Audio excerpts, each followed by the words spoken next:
ఎక్కువ బాధ పెట్టింది మేడం. ఒక్కోసారి అనిపిస్తుంది నా పిల్లలు నేను చనిపోవాలా అనిపిస్తుంది మేడం. ఇప్పుడు పాపకి 10 నెలలు అవుతుంది, ఒక్కోసారి కూడా వచ్చి చూస్తలేడు మేడం. డైరెక్ట్ ఎంత కొట్టినా మేడం నా ఇంట్లోకి వస్తుండే, నా పిల్లలను నన్ను చూస్తుండే. నువ్వు బయట నిల్చొని బయట నీకు ఏం పని అవసరమా వేరే వాళ్ళని చూడడానికి ఏమన్నా అంటే మేడం నువ్వు ఆమెకు నాకు సంబంధం అంట కట్టినావు అంటాడు. మొత్తం జీవితం అంటే మంది ఎవరైనా చూసి ఏమంటారు తెలుసా మేడం, పిచ్చి లేసింది.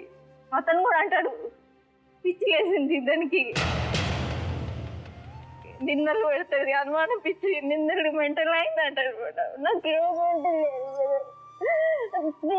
నిద్ర కూడా పట్టదు మేడం, తిండి కూడా తినబుద్ధి కాదు అతను టార్చర్కు.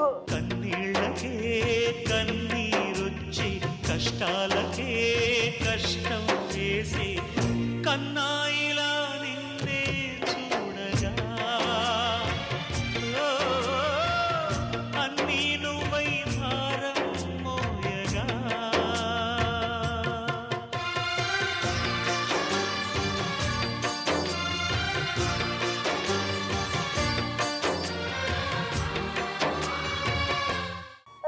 అతను అన్నా నువ్వు ఏం నాకు పెట్టకుండా సరే ఒకటి నాకు మంచిగా ఉండు నా పిల్లలతో నాతో అన్నా మేడం. ఇంతని చేసుకున్న సంధి మేడం నా వాళ్ళు అందరూ దూరం అయిపోయారు మేడం. ఇతని దగ్గర అట్లా ఉంది మేడం బుద్ధి.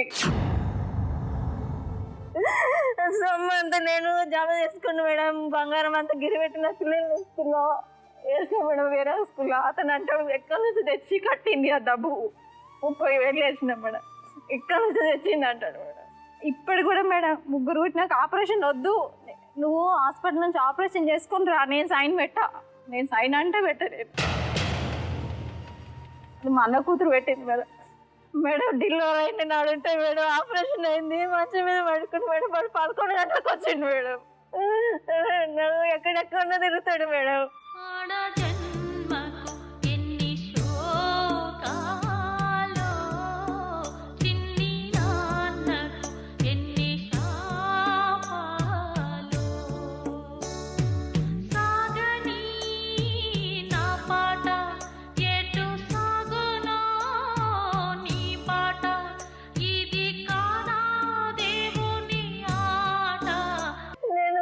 తీసుకుందాం అంటే ఎప్పుడో తీసుకుంటా అనుకున్నా మేడం. మాకు ఎవరు లేరు, నన్ను ముగ్గురిని అన్నాడు, నన్ను ఒంటరి వదిలేసాడు మేడం. బయటి వాళ్ళు ఒకలాగా మాట్లాడతారు మేడం, వాడి వాళ్ళు మగవాళ్ళు పిచ్చి అనుకుంటారు, వాడు భారత వస్తలేడు అనుకుంటారు మేడం. వాడు చేసేది మాత్రం ఎవరు తెలియదు.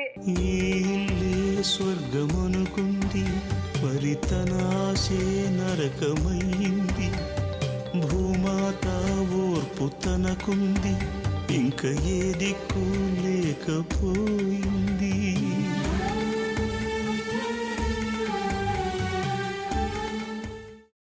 అమ్మా, అలాంటి వాళ్ళది నిజమైన ప్రేమ కాదు, అది వ్యామోహం. ఎగ్జాక్ట్లీ చిన్నత్త, నిజంగా ప్రేమించుకున్న వాళ్ళు అలా చేయరు.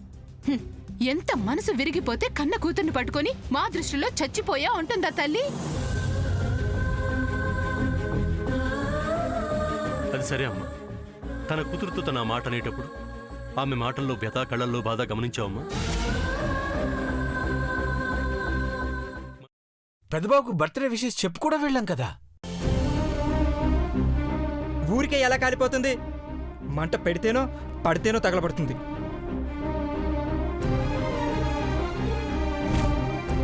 కరెక్ట్ చిన్నబాబు, నీకొచ్చినట్టే నాకు డౌట్ వచ్చింది.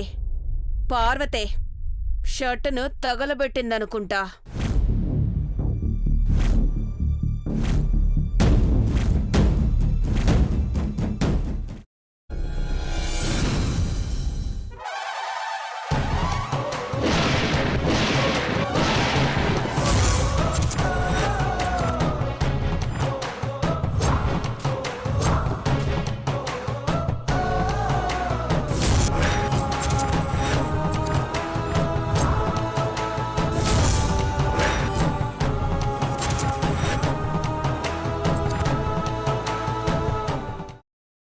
తర్వాత పొట్టు తీసేసి చాప్ చేసి పక్కన పెట్టుకోవాలి.